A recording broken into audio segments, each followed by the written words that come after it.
Good morning, social media. This is Rich again, back for your first video blog of the day for Saturday, March 21st, 2015, around 9:04 in the morning in Billerica, Massachusetts. Snowing out again. What else is new? This winter will never end in New England. Some news to report. The San Antonio Spurs beat the Boston Celtics by the score of 101-89. And at the NCAA men's basketball tournament, all the second round games yesterday, there were no upsets except one when 11-seeded Dayton beat 6-seeded Providence. And the number 1 seeds are now 124-0 against the number 16 seeds. That's an amazing feat. And third round games start up today at noontime on CBS, TBS, and TNT. That's about it on the news. My first video subject of the day is my review of WrestleMania 9, the granddaddy of them all pay-per-views every year for the WWE. WrestleMania 9 was held at Caesars Palace in Las Vegas, Nevada. About 16,000 fans attended this pay-per-view, and it was held at the outdoor arena for Las Vegas, Nevada, Caesars Palace. First WrestleMania to be held outdoors, and the WWE converted the outdoor arena to make it like a Roman Coliseum and stuff like that, having all the announcers wear togas and stuff. Calling the action was his WWE pay-per-view debut, Jim Ross, and he was in a toga. He looked ridiculous. Macho Man Randy Savage and Bobby the Brain Heenan, who came into the ring down with a camel. It was very hilarious. And Howard Finkel was renamed Finkerless Maximus, and they didn't have celebrities this year at WrestleMania 9 because of them doing something different. They probably would have had a boxer or a comedian and somebody like that, and they didn't have anybody seen in that America the Beautiful. And before the WrestleMania pay-per-view card, they had a dark match. It was El Matador Tito Santana beating Papa Shango with the El Paso de Mito, which was the flying forearm. But this match didn't air on the card. And then here's the matches that aired on WrestleMania 9 pay-per-view card. First match was for the Intercontinental title. It was Native American Tatanka, who had an unbeaten streak. He was accompanied to the ring by Sensational Sherry against the reigning Intercontinental Champion Shawn Michaels, aka the Heartbreak Kid, with Luna Vachon in his corner. Luna was making a WWE debut, and Luna and Sherry were fighting a lot during this match. This was about an 18-minute match between Shawn Michaels and Tatanka. Build up for this match. The Native American Tatanka pinned Shawn Michaels in a non-title match, and then he pinned him in a 6-man tag, and this was for the title. And Shawn was on the shelf for a few weeks because he had a separated shoulder, and this was about a great match back and forth. Shawn Michaels gets counted out. Tatanka wins the title, doesn't win the title, he wins the match, but he doesn't win the title because titles does not change hands into count out or a disqualification. Original plan was Tatanka to win the Intercontinental title at WrestleMania 9, but Shawn bitched and complained backstage, so they had to change the finish, which was kind of BS because Tatanka should have had a title reign because he had an undefeated streak. The next match was the Steiner brothers, Rick and Scott Steiner, facing off against the Head Shrinkers, Samu and Fatu, again with their manager Arthur, who was one part of the Wild Samoan tag team in the 80s in the WWE. This was about a 15-minute match, back and forth. The Steiners win this match, I think, with a Frankensteiner by Scott Steiner. I really didn't like the Steiners in the WWE. They worked more stiff in the WWE than when they were in WCW and stuff like this. This was, a mediocre match between two tag teams this was supposedly for the number 1 contender spot. And also during the match, they announced that Luna attacked Sherry in the first aid station for WrestleMania 9, just to hype up Sherry and Luna's feud. The next match was Doink the Clown against the original Hawaiian Punch Crush, and this match was kind of a revenge match for Crush because Doink attacked him several months earlier with a prosthesis arm, and Crush was attacked Doink before the match, and this was a very big grudge match and stuff like that. And Crush had his famous head vice for a submission, but the referee got knocked out, and then there was a second Doink who came in and attacked Crush, and it was confusing and stuff, and both Doinks looked at each other a bit like that and that and that, and the first Doink pins Crush for the 1, 2, 3. This match was, you know, kind of comedy and awful and stuff like that, but it was just to hype up the storyline for Crush and Doink the Clown. The second Doink the Clown was played by Steve Curran, who was Skinner in the WWE. The original Doink was Matt Bourne. The next match was Razor Ramon, the bad guy, facing off against former WWE champion Bob Backlund. This was about like a 5-minute match. It wasn't any special. Razor Ramon pins Bob Backlund with a small package. 1, 2, 3, and even though Razor Ramon was a heel, the fans were continuing to cheer for him. Eventually he would turn face, but that was later on in the year. And the next match was for the WWE Tag Team Championship. It was Money Incorporated, the $1 Million Man Ted DiBiase, and IRS Erna Shyster facing off against the Mega Maniacs, who were the immortal Hulk Hogan and Brutus the Barber Beefcake, with the manager, new manager of the Mouth of the South, Jimmy Hart.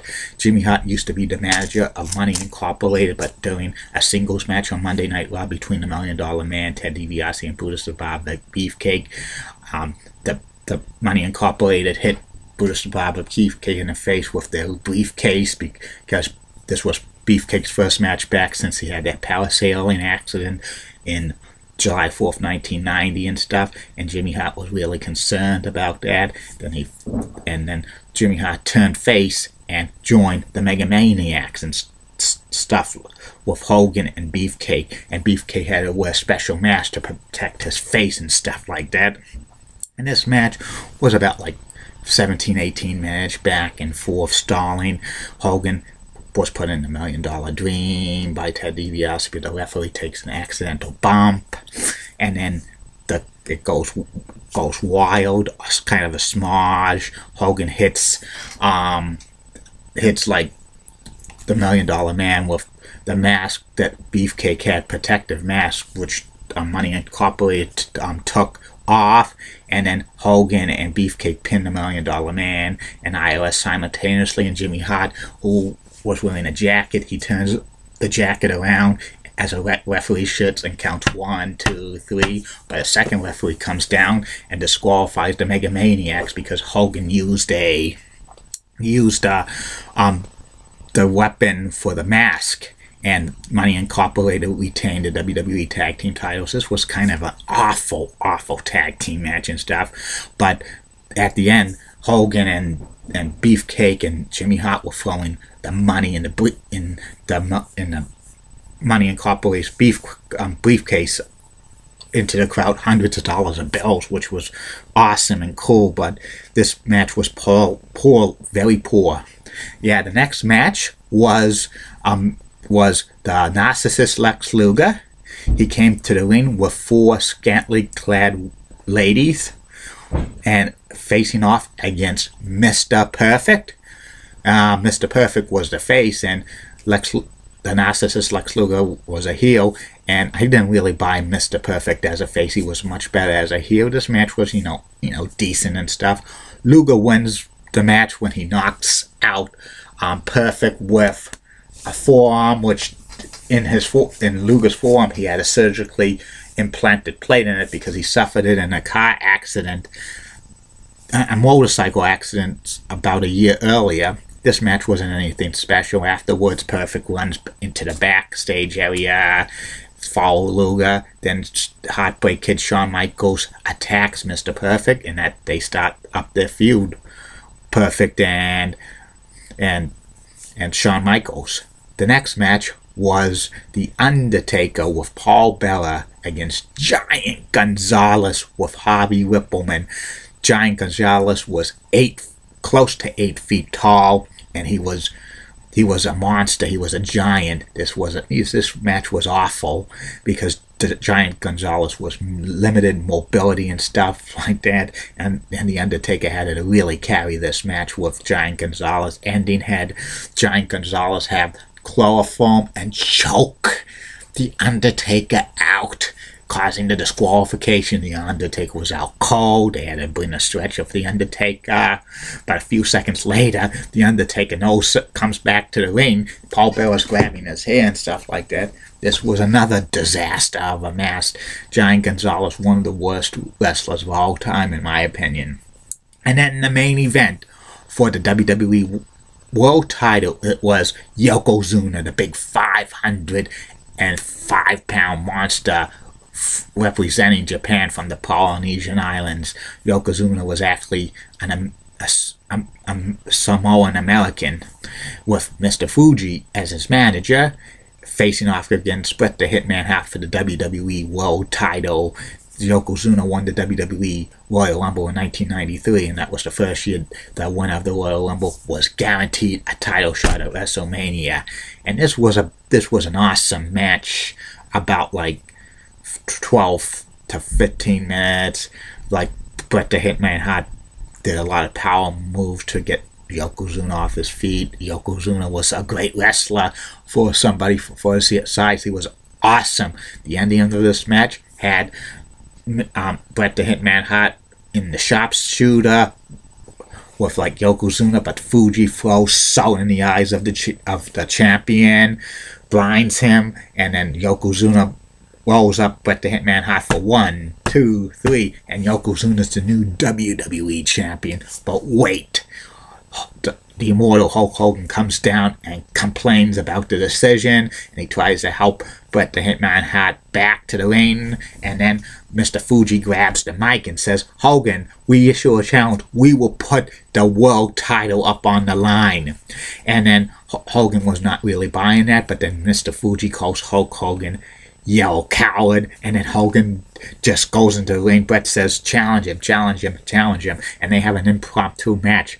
Fuji tries to get salt out and tries to throw it on Hogan's face, but Hogan ducks, and the salt goes onto Yokozuna's eyes. Hogan punches Fuji and then delivers a leg drop to the big boot to Yokozuna, and the leg dropped, and the 1, 2, 3, and Hulk Hogan's the new WWE champion for the 5th time. The crowd goes wild, and that ends that WrestleMania 9 pay-per-view. And WrestleMania 9 pay-per-view was the worst WrestleMania of all time because of poorly booked matches and stuff.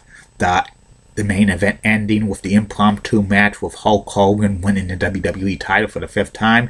I'm a big Hulkamania fan, but I think this was the time when Hogan was kind of fading away from the WWE and stuff like that, and they probably wanted him one more title run before he would go into Hollywood and stuff like that. And all of the other matches were like poorly, booked and stuff, and also with the announcers wearing togas was awful. I give this WrestleMania out of like a scale of 1 to 10, probably a 0.5, because it was goddamn awful. The only thing that was kind of bearable for this was Jim Ross making his WWE debut, and kind of the ending of Hulk Hogan winning the WWE title for the 5th time, because every WrestleMania except at the end had kind of Hogan in it celebrating or like passing the torch or something. And this was the last WrestleMania Hulk Hogan would be a part of until WrestleMania 18. And that's about it on WrestleMania 9. I'll be back later on today with 2 more video blogs. One will be about Jeff Reardon, former Major League Baseball closer, and the last one will be about Larry Robinson, Hockey Hall of Fame defenseman who played most of his career with the Montreal Canadiens, to end the week of personality profiles for Montreal Canadiens and Expos players. Have a good day, everybody. See you later, and stay away from the snow.